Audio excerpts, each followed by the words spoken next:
बिस्मिल्लाहिर्रहमानिर्रहीम। शुरू करता हूँ अल्लाह के नाम से जो बड़ा निहायत रहम और करम करने वाला है।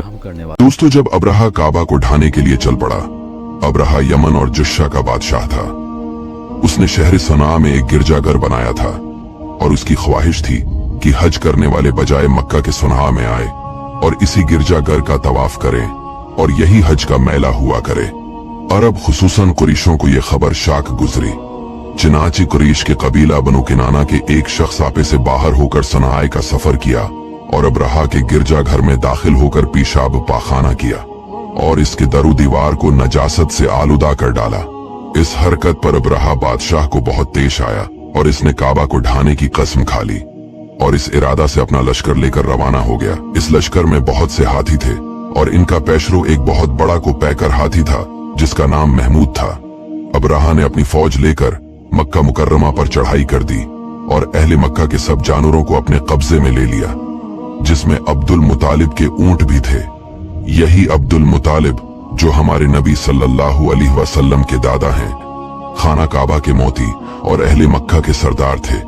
ये अब्राहा के पास आए। अब्राहा ने इनकी बहुत ताजीम की और आने का मकसद पूछा तो आपने फरमाया कि तुम मेरे ऊंटों को मुझसे वापस दे दो।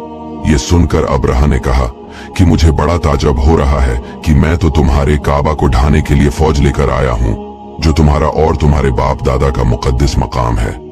आपने इसके बारे में कुछ भी मुझसे नहीं कहा, सिर्फ अपने ऊंटों का मुतालबा कर रहे हैं। हजरत अब्दुल मुतालिब ने फरमाया कि मैं अपने ऊंटों ही का मालिक हूँ, इसलिए ऊंटों के लिए कह रहा हूँ और काबा का जो मालिक है वो खुद इसकी हिफाजत फरमाएगा। मुझे इसकी कोई फिक्र नहीं है। अब्राहा ने इसके ऊंटों को वापस कर दिया। फिर आपने कुरैश से फरमाया कि तुम लोग पहाड़ों की घाटियों और चोटियों पर पनाह गुज़े हो जाओ। चनाचे कुरैश ने आपके मशूरा पर अमल किया। इसके बाद हजरत अब्दुल मुतालिब ने काबा का दरवाजा पकड़कर बारगाहे इलाही में काबा की हिफाजत के लिए खूब रो रो कर दुआ मांगी और दुआ से फारिग होकर आप भी अपनी कौम के साथ पहाड़ की चोटी पर चढ़ गए।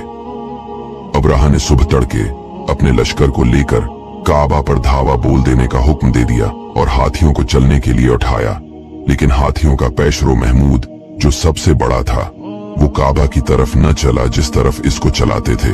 चलता था मगर काबा की तरफ जब इसको चलाते थे तो वो बैठ जाता था। इतने में अल्लाह ताला ने समंदर की जानिब से परंदों का लश्कर भेज दिया और हर परंदे के पास 3 कंकरियां थीं, 2 पंजों में और 1 चोंच में। अबाबिलों के इस लश्कर ने अब्राहा की फौजों पर इस जोर की संगबाजी की कि अब्राहा की फौज बदहवास होकर भागने लगी, मगर कंकरियां गो छोटी छोटी थी, लेकिन वो कहरी इलाही के पत्थर की परंदे जब इन कंकरियों को गिराते तो वो संगरीज़े फील्ड सवारों के खुद को तोड़कर सर से निकलकर जिस्म को चीरकर हाथी के बदन को चीरते हुए जमीन पर गिरते थे। हर कंकरी पर इस शख्स का नाम लिखा था जो इस कंकरी से हलाक किया गया। इस तरह अब्राहा का पूरा लश्कर बर्बाद हो गया और काबा महफूज रह गया। ये वाकया जिस साल वक़ू पजीर हुआ, इस साल को अरब उमुल फील यानी हाथी वाला साल कहने लगे और इसके 50 रोज के बाद हुजूर सल्लल्लाहु अलैहि वसल्लम की विलादत हुई। इस वाकया को अल्लाह ताला ने कुरान मजीद में भी सूरा फील में बयान किया है। इससे मालूम हुआ है कुरान मजीद की तरह काबा की हिफाजत का जिम्मा भी खुदावंदे इक़दस ने अपने जिम्मा करम पर ले रखा है कि कोई तागूनी ताकत न कुरान मजीद को फना कर सकती है, न काबा को सफा हस्ती से मिटा सकती है, क्योंकि अल्लाह ताला इन दोनों का मुहाफिज है। Please share.